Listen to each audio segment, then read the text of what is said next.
je pense que ce qui est plus important, c'est une présence spécialisée des polices qui permettent à la police nationale haïtienne aussi de se dégager de certaines autres activités et que la police puisse se concentrer sur le contrôle des gangs. N'est-ce pas? Et donc, aussi, je pense que nous, en tant que... C'est pas nous, c'est cette force internationale qui viendra, va accompagner la police dans le contrôle de routes, par exemple, pour débloquer les routes, pour permettre la reprise du commerce et aussi de l'économie. Vous avez parlé de deux points comme enjeu. C'est d'abord l'autorisation du Conseil des Nations Unies d'une part et le pays qui doit prendre la tête de cette mission de police spécialisée, comme vous l'appelez. Oui, je préfère de me référer à la force de cette façon. Oui, donc d'abord, il s'agirait d'une force composée de plusieurs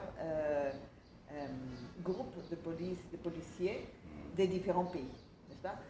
Mais pour établir ça, il faut qu'il y ait un pays leader à définir, n'est-ce pas? Ça, c'est un des problèmes qu'on n'a pas pu définir ce pays.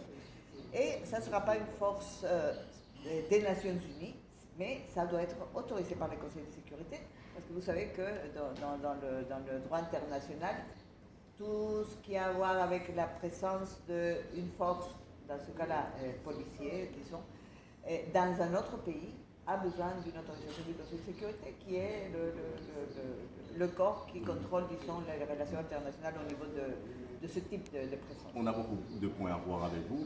On n'a pas beaucoup de temps, malheureusement.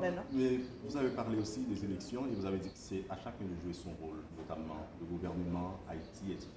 En ce cas, d'abord au processus, mais aussi au calendrier à définir. Oui, bon, finalement, c'est